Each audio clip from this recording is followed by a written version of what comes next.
Kita itu miskin, Bu. Kenapa Ibu hamil lagi? Minum ini racun.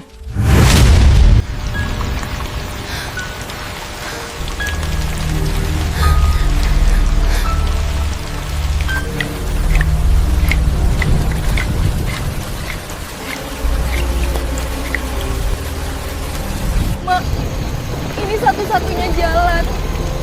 Kalau dia lahir, kita semua tidak akan selamat. Alhamdulillah, aku hamil lagi. Aku menyesal lahir di keluarga miskin.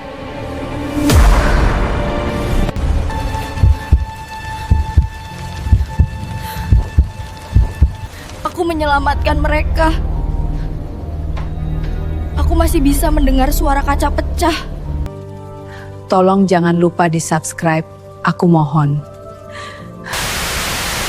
Matahari sore di kawasan ini tidak pernah benar-benar menyentuh tanah. Cahayanya seakan terperangkap dan mati di antara atap-atap seng berkarat yang saling bertumpuk sembarangan, menyisakan lorong-lorong sempit yang lembab dan berbau menyengat. Bau bacin dari selokan yang mampet bercampur dengan aroma sampah basah dan keringat manusia yang menguap, menciptakan atmosfer yang menyesakkan dada bagi siapapun yang tidak terbiasa. Namun bagi Anissa, udara berat ini adalah satu-satunya oksigen yang ia kenal. Gadis itu berdiri di ambang pintu gubuk yang lebih mirip kandang ayam daripada tempat tinggal manusia. Dindingnya terbuat dari tempelan triplek bekas dan spanduk kampanye partai politik yang sudah memudar warnanya. Di usianya yang baru 16 tahun,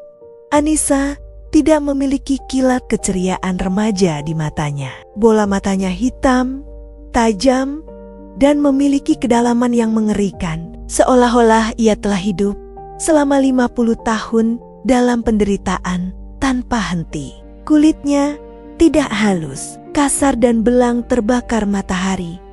Karena ia sering memungut botol plastik sepulang sekolah sebuah. Rutinitas yang kini lebih sering ia lakukan daripada pergi ke sekolah itu sendiri. Suara batuk kering dan serak memecah keheningan yang tegang di dalam gubuk. Itu suara Dani, adiknya yang baru berusia 4 tahun. Tubuh bocah itu tinggal tulang berbalut kulit.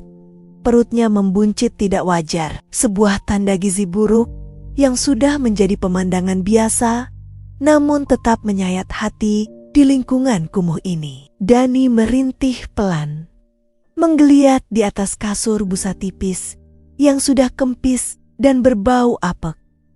Air, rintih Dani lemah. Rina, ibu mereka, dengan sigap namun tertatih mendekati balita itu. Wanita berusia 40 tahun itu tampak jauh lebih tua dari usia sebenarnya. Rambutnya yang mulai memutih diikat asal-asalan dan wajahnya kuyup, dikelilingi lingkaran hitam di bawah mata yang menandakan kurang tidur kronis. Rina menyendokkan air putih dari gelas plastik yang pinggirannya sudah retak ke mulut Dani. Tangan Rina gemetar, bukan karena tua, melainkan karena rasa lapar yang juga menggerogoti tubuhnya sendiri. Anissa memperhatikan pemandangan itu dari sudut ruangan dengan rahang mengeras. Ia baru saja selesai menghitung uang receh, hasil memungut barang bekas hari ini. 2.500 rupiah. Hanya cukup untuk membeli satu bungkus mie instan yang akan direbus dengan banyak air agar kuahnya bisa dibagi untuk 5 orang. Bu, obat Dani habis? Tanya Anissa. Suaranya datar, nyaris tanpa emosi. Itu bukan pertanyaan yang mengharapkan jawaban, melainkan konfirmasi atas kepahitan yang sudah ia duga. Rina menoleh perlahan. Matanya berkoka-koka, namun air mata itu segan untuk jatuh. Seolah tubuhnya sudah terlalu kering untuk menangis. Bapakmu belum pulang, Nisa. Katanya hari ini ada bongkaran di pasar induk. Mungkin dia bawa uang lebih. Anissa mendengus pelan.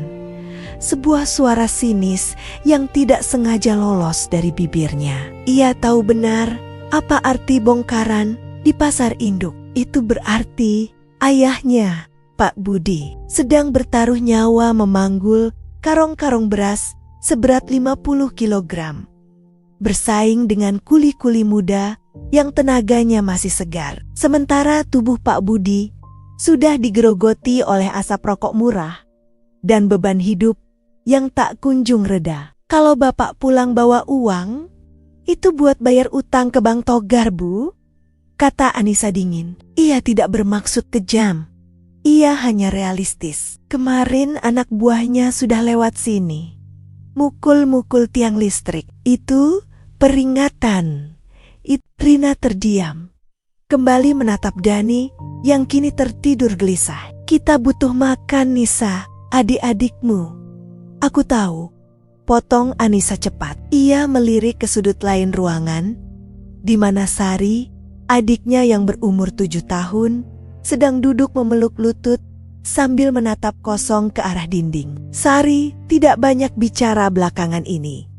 Energinya habis hanya untuk bertahan hidup. Suara langkah kaki berat terdengar di luar, diikuti bunyi pintu papan yang didorong paksa. Pak Budi masuk, membawa aroma pasar yang khas campuran bau ikan asin, lumpur, dan keputusasaan. Pria itu melempar topi lusuhnya ke lantai tanah yang tidak disemen. Napasnya memburu, terdengar bunyi ngik setiap kali ia menarik udara. Anissa dan Rina menatapnya, menunggu vonis hari ini. Pak Budi merogoh saku celananya yang penuh tambalan. Ia mengeluarkan selembar uang 10.000 rupiah dan 2 lembar uang 2.000-an. Ia meletakkannya di atas meja kecil yang kakinya diganjal batu bata.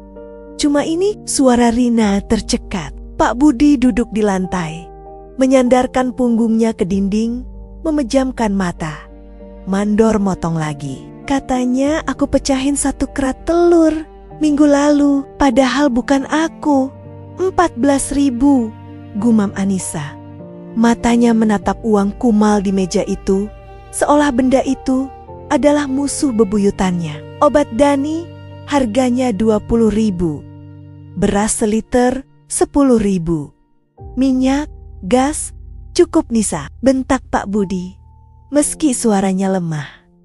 Bapak sudah berusaha, kamu pikir Bapak main-main? Anissa tidak tersentak. Ia tidak takut pada bentakan ayahnya. Rasa hormat dan takutnya sudah lama terkikis oleh realitas perut kosong. Ia menatap ayahnya bukan sebagai pelindung, melainkan sebagai sosok yang kalah. Seorang pria yang baik, pekerja keras, tetapi hancur oleh sistem yang tidak pernah memihaknya. Anissa sadar, mengharapkan ayahnya menjadi pahlawan adalah mimpi di siang bolong. Aku nggak nyalahin Bapak, kata Anissa. Nadanya berubah menjadi dingin yang menakutkan. Ia berjalan mendekati meja, mengambil uang 14.000 itu. Mau kamu apakan uang itu? Tanya Rina panik. Beli bubur ayam 1 porsi buat Dani. Sisanya beli beras paling murah. Kita makan nasi garam hari ini, jawab Anissa tegas. Ia mengambil alih komando, peran yang seharusnya milik orang tuanya. Tapi utang Bang Togar, persetan dengan Bang Togar, potong Anissa. Matanya berkilat marah. Kalau dia datang, biar aku yang hadapi. Orang mati tidak bisa bayar utang. Kita harus hidup dulu. Anissa berbalik dan melangkah keluar dari gubuk. Udara sore di luar semakin gelap. Bayangan gudong-gedang pencakar langit di kejauhan mulai menyala dengan lampu-lampu gemerlap, mengejek kegelapan di gang sempit tempat ia berpijak. Kontras itu membuat perut Anissa mual. Di sana, di balik kaca-kaca gedung tinggi itu, orang-orang membuang makanan sisa yang harganya mungkin bisa membiayai hidup keluarganya selama sebulan. Sambil berjalan menyusuri gang becek, pikiran Anissa berputar liar. Ia melihat tetangganya, seorang pemuda pengangguran yang sedang menghitung uang hasil mencopet di terminal. Wajah pemuda itu tampak puas. Perutnya kenyang. Dulu, Anissa memandang rendah perbuatan itu. Dulu, ia diajarkan bahwa kejujuran adalah mata uang yang paling berharga. Namun hari ini, saat bayangan wajah pucat Dani dan tatapan kosong Sari menghantuinya, nilai-nilai moral itu terasa luntur, meleleh seperti lilin yang terbakar habis. Anissa menyadari satu hal yang fundamental. Di dunia tempat ia tinggal, menjadi orang baik adalah jalan pintas menuju kematian. Ia menggenggam uang 14.000 itu erat-erat di tangannya.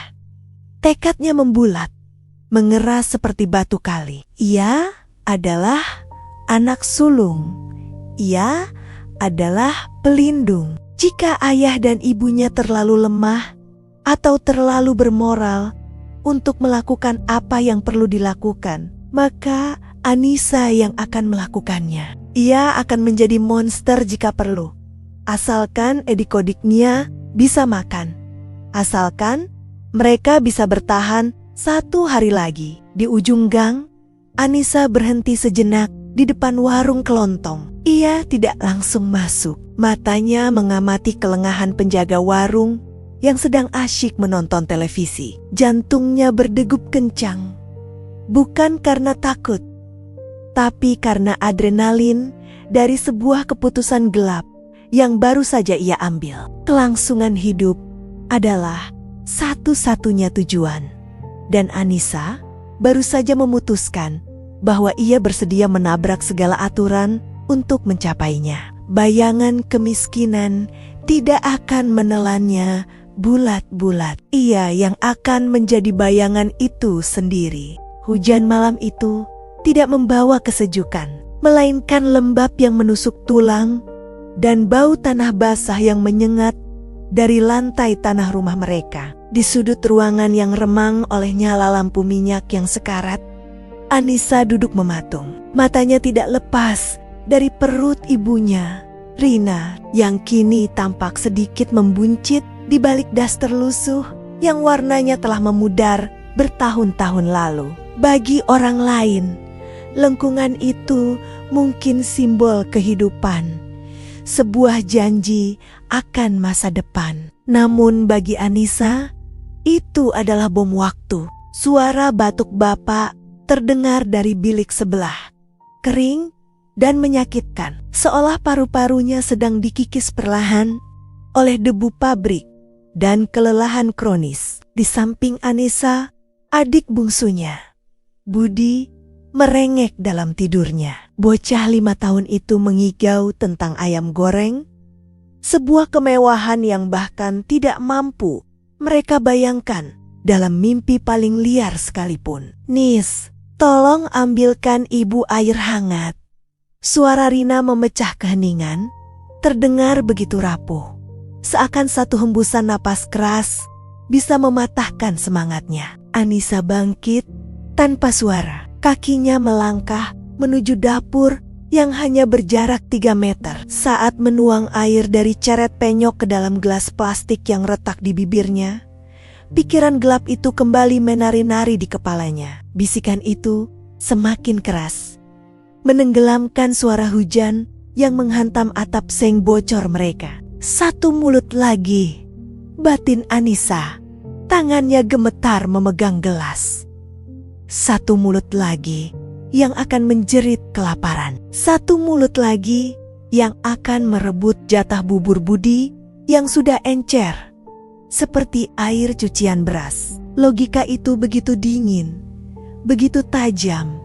Namun di mata Anissa yang telah dikeraskan oleh kemiskinan, itu adalah satu-satunya kebenaran yang tersisa. Janin itu belum punya nama, belum punya wajah, belum punya dosa. Tapi keberadaannya adalah ancaman eksistensial bagi mereka yang sudah ada di sini. Anissa melihat bayangan masa depan yang mengerikan.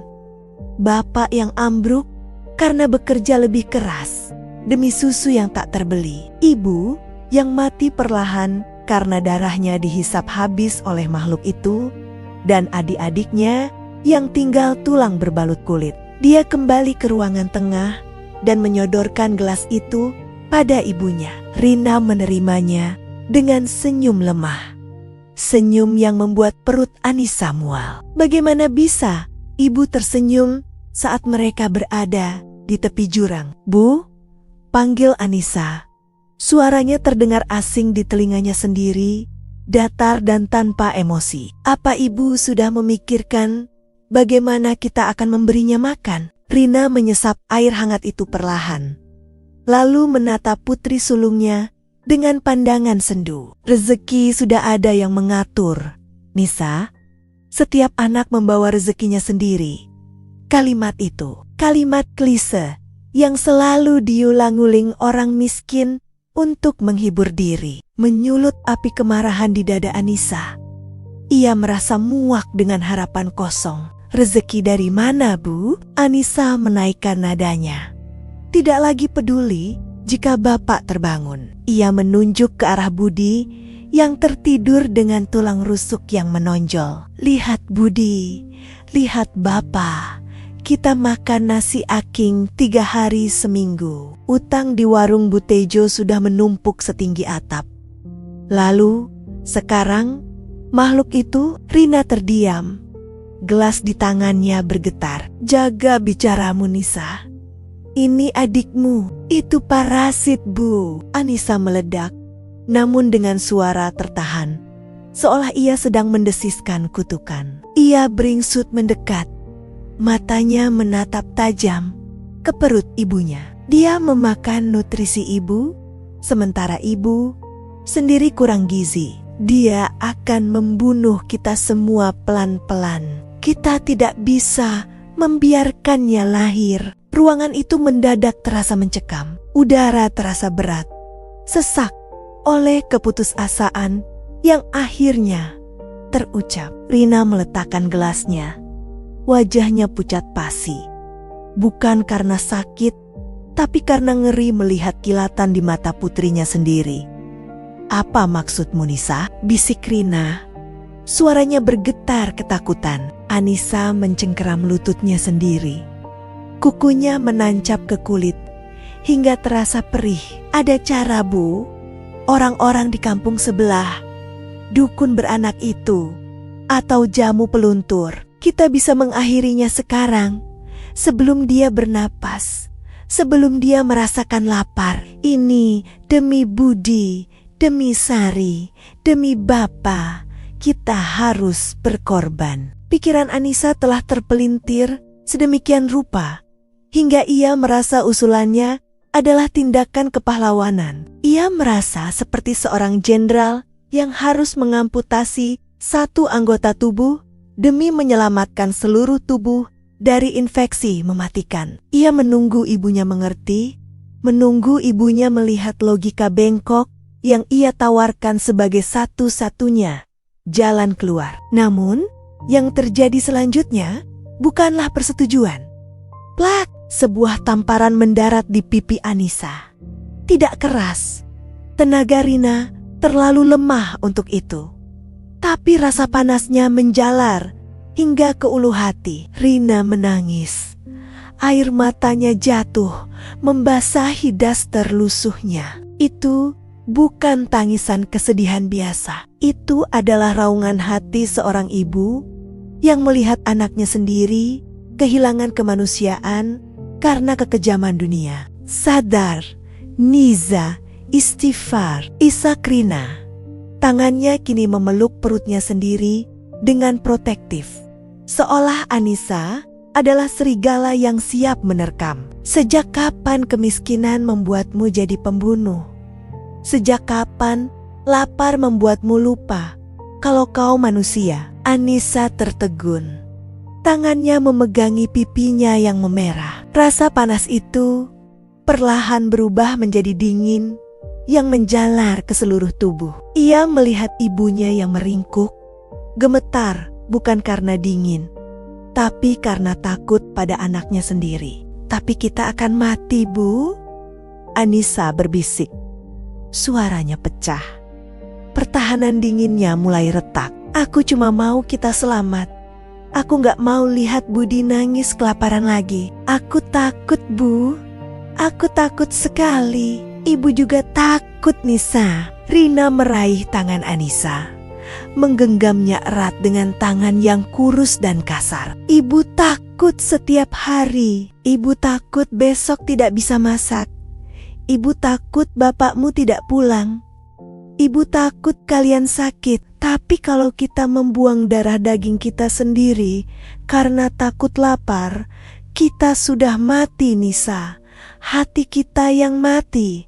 Dan kalau hati sudah mati, buat apa kita hidup? Anissa menatap mata ibunya yang basah. Di sana, ia tidak melihat kenaifan. Ia melihat ketakutan yang sama besarnya dengan miliknya. Mungkin lebih besar, tapi di balik ketakutan itu, ada batas tegas yang ditarik oleh ibunya, batas antara bertahan hidup dan menjadi binatang. Logika bengkok Anissa berbenturan keras dengan naluri purba seorang ibu. Ia menyadari bahwa parasit yang ia tuduhkan itu bagi ibunya adalah nyawa yang sama berharganya dengan nyawa Anissa sendiri. Saat ia masih dalam kandungan, runtuhlah segala benteng rasionalisasi yang dibangun Anissa. Ia bukan pahlawan penyelamat keluarga. Ia hanyalah seorang gadis muda yang terpojok, yang membiarkan ketakutan mengubahnya menjadi monster. Ia merosot dari duduknya, bersimpuh di lantai tanah yang dingin, membenamkan wajahnya di pangkuan ibunya. Maafin Nisa, Bu. Maafin Nisa. Tangisnya pecah, menderu bersama suara hujan di luar. Ia menangis. Bukan hanya karena rasa bersalah, tapi karena beban berat yang selama ini ia pikul sendirian. Di kepalanya tanggung jawab untuk memastikan keluarganya tidak punah kini tumpah ruah. Rina mengelus rambut putrinya yang kusut.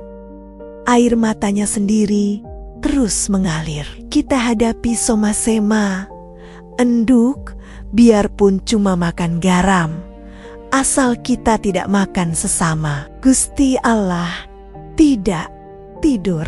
Malam itu, di gubuk yang nyaris roboh itu, sebuah ancaman memang belum hilang. Kemiskinan masih mengintai di setiap sudut gelap. Kelaparan masih menjadi tamu yang menunggu di ambang pintu. Namun, ancaman yang lebih mengerikan hilangnya nurani telah berhasil diredam. Anissa tertidur di pangkuan ibunya dengan sisa-sisa isak tangis. Sementara janin di dalam rahim Rina bergerak pelan, seolah memberitahu kakaknya bahwa ia ada di sana bukan untuk mengambil kehidupan, melainkan untuk berbagi beban takdir yang harus mereka pikul bersama. Bayangan hitam itu perlahan menipis. Meski hujan di luar belum juga reda, matahari Jakarta yang menyengat siang itu tidak lagi terasa panas di kulit Anissa.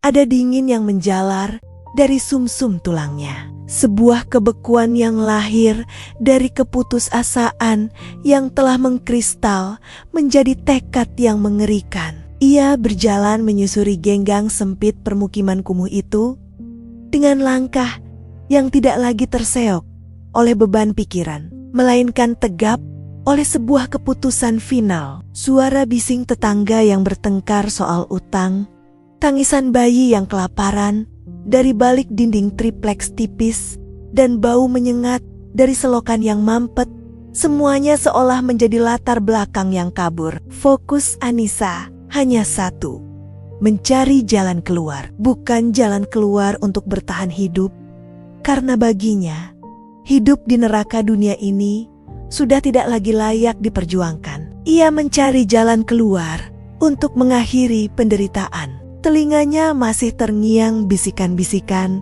samar yang ia dengar beberapa hari lalu di warung sayur. Ibu-ibu tetangga bercerita tentang tikus-tikus got yang mati kaku hanya dalam hitungan menit. Setelah memakan umpan yang dicampur racun tikus jenis tertentu. Cepat, bersih, tidak menyiksa, begitu kata mereka sambil tertawa renyah. Seolah kematian hama adalah lelucon. Namun bagi Anissa, kalimat itu terdengar seperti wahyu. Sebuah solusi praktis untuk masalah yang teramat rumit. Ia merasa seperti seorang jenderal perang yang tersudut, yang menyadari bahwa satu-satunya cara untuk menyelamatkan pasukannya dari siksaan tawanan musuh adalah dengan mengambil tindakan drastis yang tidak terpikirkan oleh orang waras. Langkahnya berhenti di depan sebuah toko kelontong tua yang berdebu di ujung gang. Jantungnya berdegup kencang, bukan karena takut, melainkan karena adrenalin dari sebuah misi rahasia. Ia meraba saku daster lusuhnya, memastikan uang receh terakhir yang seharusnya untuk membeli beras masih ada di sana. Dengan napas yang ditahan, ia melangkah masuk. Ada racun tikus. "Kok yang paling keras?" tanya Anissa.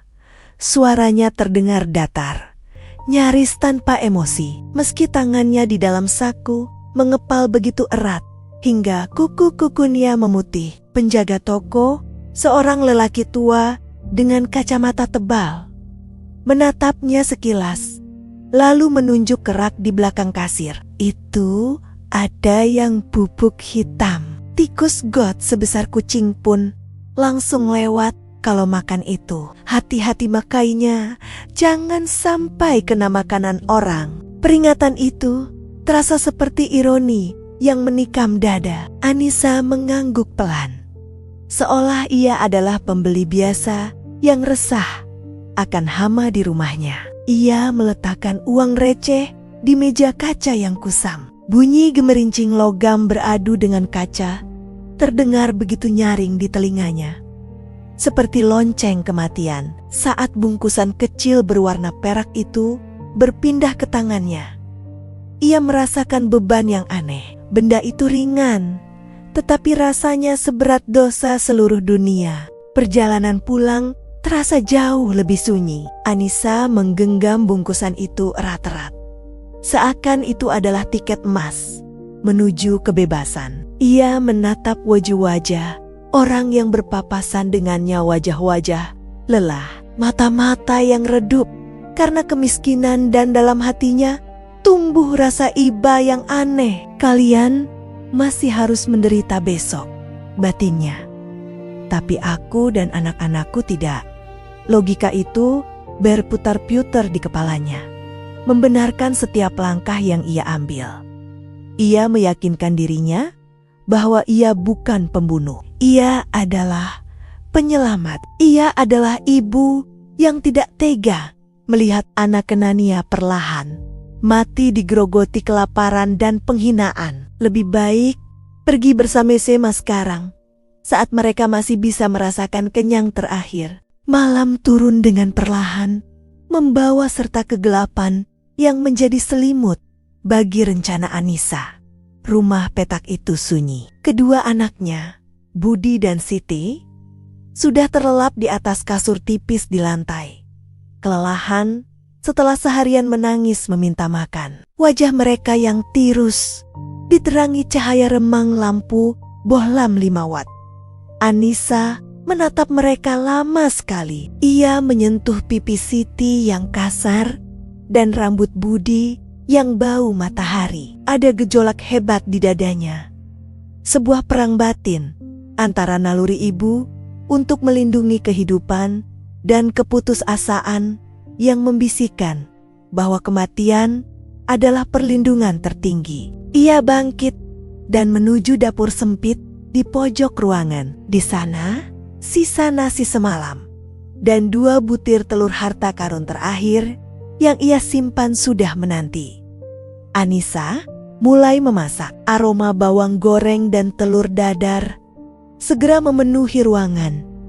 Aroma kemewahan yang jarang sekali tercium di rumah itu. Tangan Anissa bergerak cekatan, mengaduk nasi di wajan yang hitam karena jelaga. Ia merasa seperti sedang menyiapkan perjamuan terakhir bagi raja dan ratu kecilnya. Saat nasi goreng itu matang dan uap panasnya mengepul, Anissa mematikan kompor. Keheningan kembali menyergap. Inilah saatnya. Dengan tangan yang sedikit gemetar, ia merogoh saku dasternya dan mengeluarkan bungkusan perak itu. Ia menatap peringatan bahaya di kemasannya dengan tatapan kosong. "Maafkan ibu," bisiknya lirih. Suaranya pecah di tengah kesunyian. "Ibu tidak mau kalian sakit lagi. Ibu tidak mau kalian dihina orang lagi. Di sana nanti kita akan makan enak setiap hari. Tidak ada yang akan menagih utang. Tidak ada yang akan mengusir kita." Air mata menetes satu peratu, jatuh ke lantai tanah yang dingin. Namun tangannya tetap bergerak dengan presisi yang mengerikan. Ia merobek ujung bungkusan. Bubuk hitam halus itu meluncur turun, menaburi nasi goreng yang hangat. Baunya samar, namun bagi Anissa, itu adalah bau akhir dari segalanya. Dengan sendok, ia mengaduk nasi itu perlahan, meratakan racun tersebut hingga menyatu sempurna dengan bumbu, menyembunyikan maut di balik rasa gurih yang menggoda. Setiap adukan adalah hitungan mundur. Setiap putaran sendok adalah penegasan bahwa tidak ada jalan kembali. Anissa membagi nasi itu ke dalam 2 piring plastik berwarna cerah yang sudah pudar warnanya, dan 1 piring lagi untuk dirinya sendiri. Ia menata piring-piring itu di meja kecil dengan rapi. Ia ingin semuanya terlihat sempurna. Ia ingin anak Nenia mengingat ini sebagai makan malam yang paling enak, bukan sebagai eksekusi. Ia duduk di depan piring-piring itu, menunggu nasi sedikit dingin agar bisa membangunkan anak-anaknya. Dalam penantian itu, ia merasa seperti prajurit yang berjaga di pos perbatasan, menunggu serangan fajar yang akan menghancurkan segalanya, namun sekaligus mengakhiri perang panjang yang melelahkan. Ia memandang bayangannya sendiri di cermin retak yang tergantung di dinding. Wanita di cermin itu tampak asing, matanya cekung. Namun ada sorot ketenangan yang menakutkan di sana. Sorot mata seseorang yang telah melampaui batas penderitaan manusia dan menyeberang ke wilayah di mana moralitas menjadi abu-abu. "Demi kalian," bisiknya lagi, mencoba menguatkan dinding pertahanan mentalnya yang nyaris runtuh. Ini adalah satu-satunya cara yang benar. Dunia ini jahat, dan ibu hanya ingin menyelamatkan kalian dari kejahatan itu. Suara napas teratur anak-anaknya di belakang punggungnya terdengar seperti musik yang memilukan. Anissa tahu sebentar lagi napas itu akan berhenti. Pikiran itu sempat membuatnya ingin membuang semua makanan itu ke selokan. Namun bayangan hari esok tagihan kontrakan yang menunggak, wajah garang penagih utang, dan perut anak Kinani yang berbunyi segera menepis keraguan itu. Ia telah memilih. Racun itu kini bukan lagi benda asing. Ia adalah bagian dari solusi. Bagian dari kasih sayangnya yang telah terdistorsi oleh kemelaratan. Anissa menarik napas panjang, menghirup aroma nasi goreng yang bercampur dengan bau kematian yang tak kasat mata. Ia bangkit berdiri, menghapus air matanya dengan kasar. Wajahnya kini kembali dingin, penuh perhitungan. Ia berjalan menuju kasur tempat anak Kenania tidur. "Budi, Siti, bangun nak," panggilnya lembut, selembut malaikat maut yang datang menjemput. "Ibu sudah masak nasi goreng enak. Ayo makan dulu." Suaranya tidak bergetar. Tekadnya telah bulat. Di luar, angin malam menderu, menggoyangkan atap seng. Seolah alam semesta pun merinding menyaksikan apa yang akan terjadi di dalam rumah petak itu. Keheningan di rumah itu bukan lagi sekadar ketiadaan suara, melainkan sebuah entitas yang hidup, merayap di dinding-dinding yang lembab, bersembunyi di balik tirai yang jarang dibuka, dan menekan dada siapapun yang bernapas di dalamnya. Sudah seminggu berlalu sejak malam jahanam itu. Namun waktu seolah berhenti berdetak bagi Anissa dan Rina. Tidak ada lagi tawa, tidak ada lagi perdebatan kecil tentang menu makan malam. Bahkan suara televisi pun terasa asing dan haram untuk dinyalakan. Rumah tua peninggalan orang tua mereka kini terasa seperti sebuah mausoleum, tempat di mana kenangan dikubur bersama dosa yang tak terucap. Anissa berdiri di ambang pintu dapur, tangannya mencengkeram erat kain lap yang sudah kering. Matanya menatap nanar ke arah ruang tengah, tempat Rina duduk di kursi rotan tua, menghadap jendela yang tertutup rapat. Adiknya itu tidak bergerak, nyaris seperti patung lilin yang mulai meleleh karena panasnya penderitaan yang tak kasat mata. Cahaya matahari sore yang mencoba menyusup lewat celah ventilasi hanya mampu menerangi separuh wajah Rina, mempertegas cekungan di bawah matanya dan kulitnya yang memucat drastis. Rina mungkin selamat secara fisik, tubuhnya utuh. Memar-memar di lengannya mulai memudar menjadi warna kekuningan yang samar. Namun Anissa tahu Rina yang ia kenal sudah mati malam itu. Sosok yang kini duduk di sana hanyalah cangkang kosong, sisa-sisa reruntuhan dari jiwa yang telah diledakkan oleh trauma. Anissa memberanikan diri melangkah mendekat. Lantai kayu berderit pelan di bawah kakinya. Suara yang biasanya wajar kini terdengar seperti ledakan meriam di telinganya sendiri. Jantungnya berpacu, bukan karena takut pada bahaya dari luar, melainkan takut pada kehampaan yang terpancar dari mata adiknya sendiri. "Rin," panggil Anissa. Suaranya parau, seolah kerongkongannya dipenuhi debu. "Makanlah sedikit, buburnya masih hangat." Tidak ada jawaban. Kepala Rina tidak menoleh sedikit pun. Tatapannya lurus menembus kain gorden, seolah ia sedang melihat pemandangan mengerikan yang diputar berulang-ulang di pelupuk matanya. Anissa meletakkan mangkuk bubur itu di meja kecil di samping kursi. Denting sendok yang beradu dengan piring keramik memecah kesunyian sejenak, sebelum akhirnya ditelan kembali oleh senyap yang mencekam.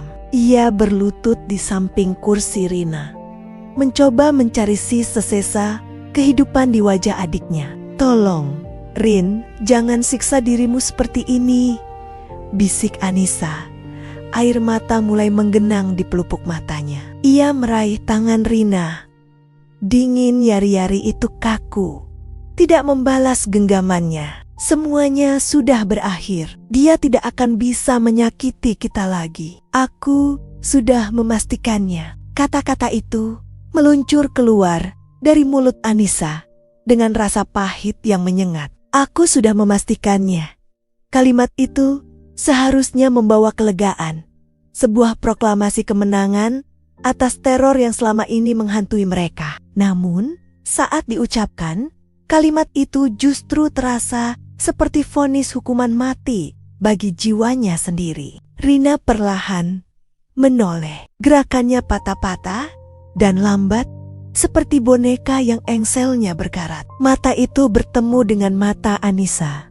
Di sana, di dalam bola mata yang gelap itu, Anissa tidak menemukan rasa terima kasih atau kedamaian. Ia hanya melihat ketakutan purba dan tuduhan yang tak terucap. Darahnya, suara Rina keluar sebagai bisikan yang hampir tak terdengar.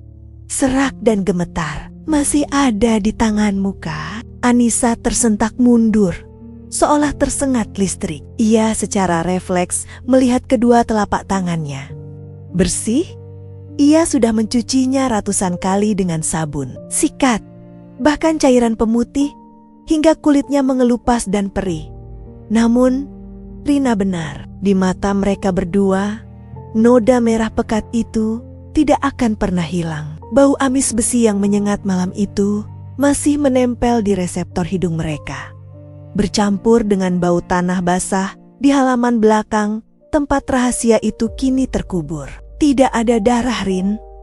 Lihat, bersih, ucap Anissa dengan nada panik yang tertahan, menunjukkan telapak tangannya yang memerah karena iritasi.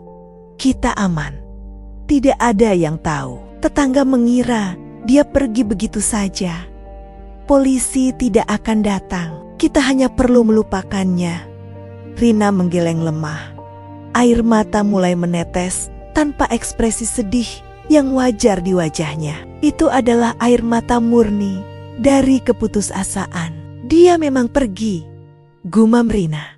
Pandangannya kembali kosong. Tapi kakak juga ikut pergi bersamanya. Yang ada di depanku ini bukan Kak Nisa. Kalimat itu menghantam dada Anissa lebih keras daripada pukulan fisik apapun yang pernah ia terima. Ia terhuyung ke belakang, jatuh terduduk di lantai. Napasnya memburu. Ia ingin berteriak, ingin mengguncang bahu Rina dan mengatakan bahwa semua yang ia lakukan, keputusan mengerikan yang ia ambil dalam hitungan detik itu adalah demi Rina, demi melindungi satu-satunya keluarga yang ia miliki. Namun, Anissa sadar pembelaan itu sia-sia. Tindakannya memang telah menyelamatkan nyawa mereka, membebaskan mereka dari monster yang selama ini menyiksa fisik dan mental mereka. Tapi, harga yang harus dibayar adalah kemanusiaan mereka sendiri. Anissa telah menukar jiwanya untuk menjadi monster lain demi mengalahkan monster itu. Dan Rina, saksi bisu dari transformasi itu, kini hidup dalam ketakutan bukan lagi pada sang penyiksa, melainkan pada sang penyelamat. Rumah itu semakin gelap, seiring matahari yang tenggelam sepenuhnya. Bayangan-bayangan furnitur memanjang, menyerupai yari-yari kurus yang hendak mencekik mereka. Anissa memeluk lututnya sendiri di lantai, merasakan dinginnya ubin merambat naik ke tulang punggungnya. Rasa bersalah itu bukan gelombang yang datang dan pergi, melainkan lautan luas di mana ia kini tenggelam. Ia mengira kedamaian akan datang setelah ancaman itu musnah. Betapa naifnya dia. Kedamaian adalah barang mewah bagi mereka yang tangannya bersih. Bagi Anissa, setiap detak jam dinding adalah pengingat akan waktu yang terus berjalan menjauhi malam kejadian. Namun paradoksnya, semakin mengikatnya pada memori itu. Aku hanya ingin kita bebas, Rin. Isak Anissa pelan, menyembunyikan wajah di antara lututnya. Suaranya pecah, menggema di ruang tamu yang luas dan kosong. Dari kursi rotan, terdengar suara gesekan kain. Rina bergerak sedikit, meringkuk menyerupai janin. Posisi pertahanan diri paling purba. Ia tidak merespons tangisan kakaknya. Di dalam kepalanya, Rina masih terperangkap di momen itu. Suara benda tumpul menghantam daging. Napas terakhir yang terputus. Dan tatapan Anissa yang dingin dan asing saat melakukan hal yang tak terbayangkan itu. Rina merasa bersalah karena ia selamat. Rasa bersalah karena ia diam saja. Rasa bersalah karena kini ia takut pada kakaknya sendiri. Keheningan kembali menyelimuti mereka, lebih tebal dan lebih berat dari sebelumnya. Itu bukan lagi keheningan yang menunggu untuk dipecahkan, tetapi keheningan yang menuntut kepatuhan. Ini adalah realitas baru mereka, sebuah penjara tanpa jeruji, di mana sipirnya adalah kenangan dan hukumannya adalah hidup itu sendiri. Malam itu, di rumah yang terisolasi dari dunia luar, dua jiwa yang hancur berbagi ruang yang sama, namun terpisah oleh jurang yang tak teryeberangi. Anissa menyadari bahwa racun itu kini telah menyebar sempurna ke seluruh aliran darahnya. Ia telah menyelamatkan Rina dari kematian, tetapi ia telah membunuh kehidupan di dalam diri mereka berdua. Dan rahasia itu yang terkubur dangkal di halaman belakang dan tertanam dalam di memori akan menjadi hantu yang duduk di antara mereka di meja makan, tidur di antara mereka di malam hari, dan mengawasi setiap tarikan napas mereka selamanya. Malam itu, kegelapan di dalam rumah terasa lebih pekat daripada malam-malam sebelumnya. Seolah-olah bayangan di sudut-sudut ruangan telah bermetamorfosis menjadi makhluk hidup yang siap menelan situ sisa harapan keluarga itu.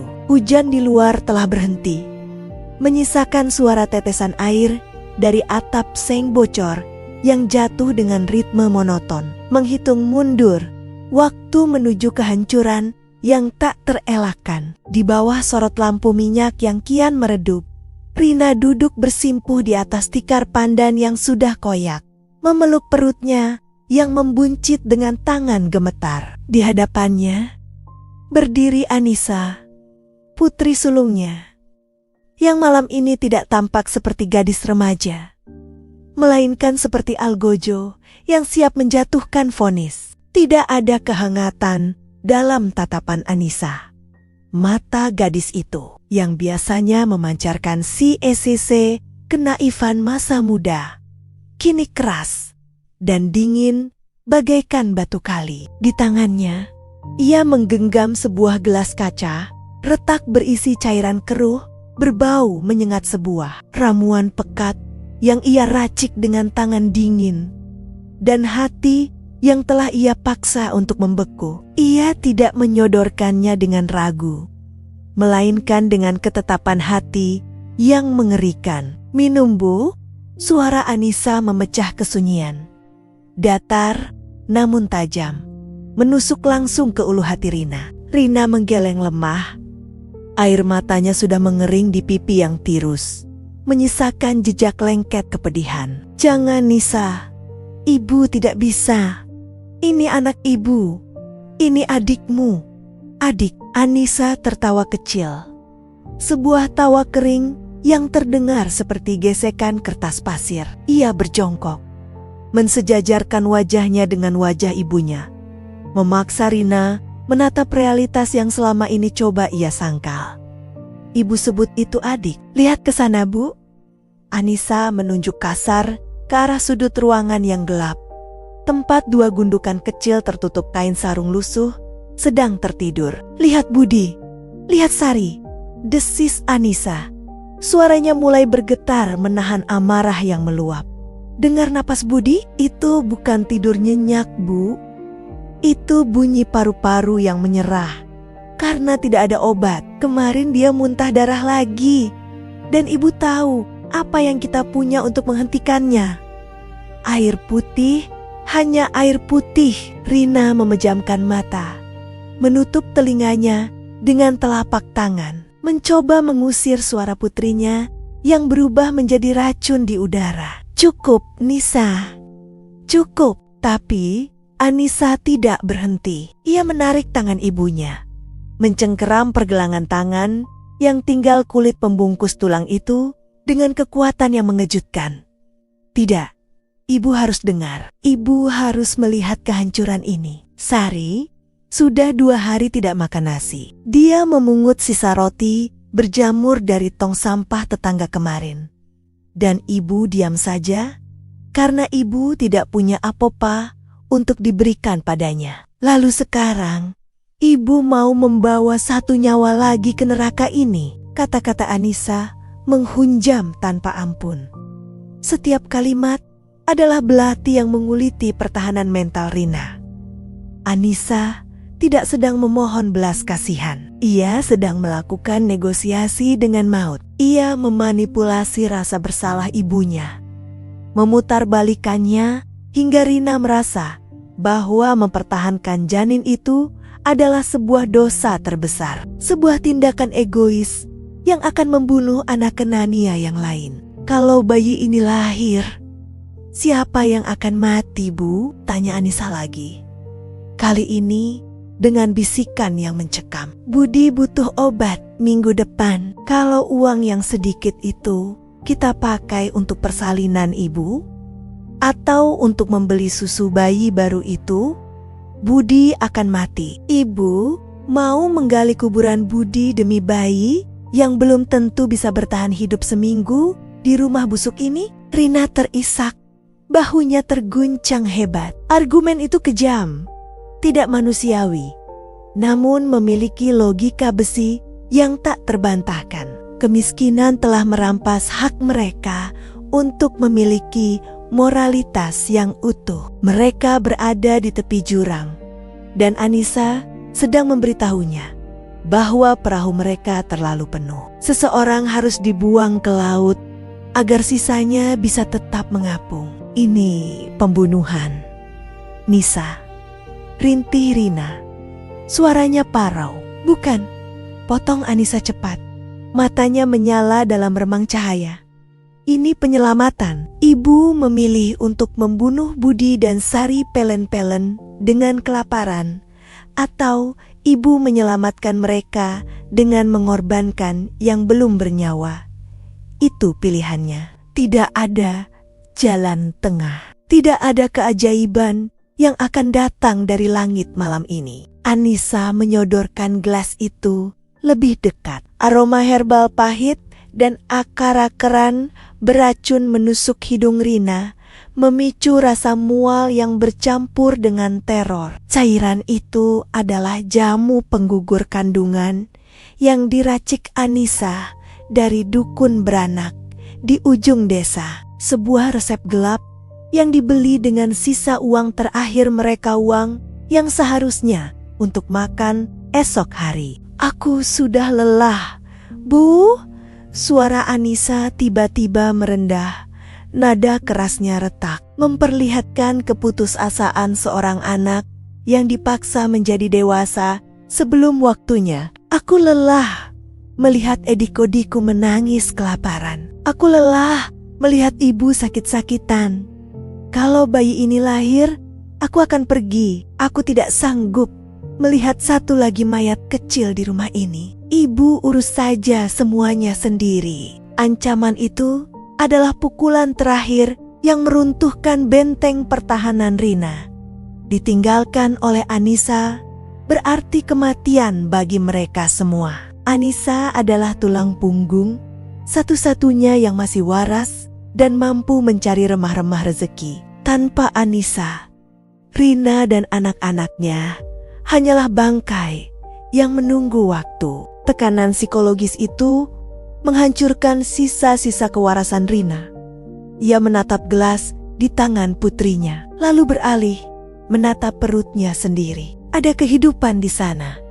Sebuah detak jantung yang polos dan tak berdosa. Namun di sudut ruangan, ada detak jantung lain yang sudah nyata, yang sedang berjuang melawan demam dan lapar. Anissa benar, logika kemiskinan tidak mengenal cinta tanpa syarat. Ia hanya mengenal haiteng-haitenggen nyawa. Dengan tangan yang gemetar hebat hingga membuat isi gelas itu sedikit tumpah, Rina mengulurkan tangannya. Wajahnya pucat pasi, seperti mayat hidup. Ia menatap Anissa, mencari setitik keraguan di mata putrinya, berharap Anissa akan menarik kembali gelas itu dan memeluknya. Namun Anissa tetap diam. Wajahnya kaku, menanti eksekusi keputusan itu. Maafkan ibu, nak, bisik Rina, bukan kepada Anissa, melainkan kepada nyawa yang meringkuk di dalam rahimnya. Rina mengambil gelas itu. Dinginnya kaca merambat ke jari-jarinya, membekukan darahnya. Ia mengangkat gelas itu ke bibirnya yang pecah-pecah. Baunya memuakan, menjanjikan rasa sakit dan kram perut yang luar biasa, menjanjikan darah yang akan tumpah menggantikan air susu. Anissa tidak memalingkan wajah. Ia menyaksikan momen itu dengan mata yang tak berkedip, seolah ingin memastikan bahwa pengorbanan itu benar-benar terjadi. Ia menyaksikan ibunya, wanita yang melahirkannya, kini harus menelan kematian demi kehidupan yang lain. Rina memejamkan mata rapat-rapat, membiarkan air mata terakhir jatuh bersamaan dengan tegukan pertama. Cairan pekat dan pahit itu mengalir menuruni tenggorokannya.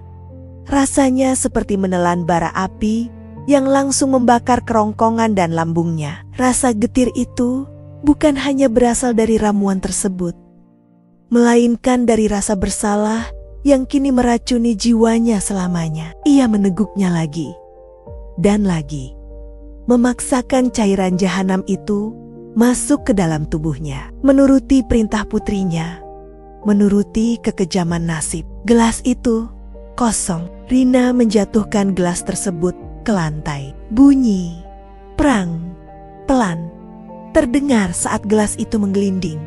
Tidak pecah, hanya tergeletak kosong seperti rahimnya yang sebentar lagi akan meluruh. Napas Rina memburu. Ia membungkuk, menahan rasa mual yang seketika menghantam. Racun itu bekerja cepat, atau mungkin sugesti ketakutannya yang mempercepat segalanya. Anissa menghela napas panjang, sebuah hembusan napas yang terdengar seperti pelepasan beban sekaligus penerimaan dosa. Ia mengambil gelas kosong itu dari lantai, lalu menatap ibunya yang kini meringkuk kesakitan. Tidak ada senyum kemenangan, tidak ada rasa lega yang terpancar, hanya ada kehampaan yang semakin luas. Gadis itu mendekat, lalu dengan kaku memeluk bahu ibunya yang berguncang hebat. "Sudah, Bu, sudah selesai," bisiknya. Suaranya kembali terdengar seperti anak kecil yang ketakutan. "Sekarang Budi bisa makan, sekarang kita bisa bertahan." Namun Rina tidak menjawab. Ia hanya bisa merasakan kram yang mulai meremas perut bagian bawahnya. Sebuah tanda bahwa janji kematian telah dimulai. Di dalam kegelapan rumah yang pengap itu, ikatan antara ibu dan anak telah berubah wujud selamanya. Terikat bukan lagi oleh kasih sayang, melainkan oleh rahasia kelam dan darah yang tumpah di tangan mereka sendiri. Malam itu, bukan hanya janin itu yang mati, tetapi sebagian dari jiwa Rina dan kepolosan Anissa ikut terkubur bersamaan dengan pilihan yang telah diambil.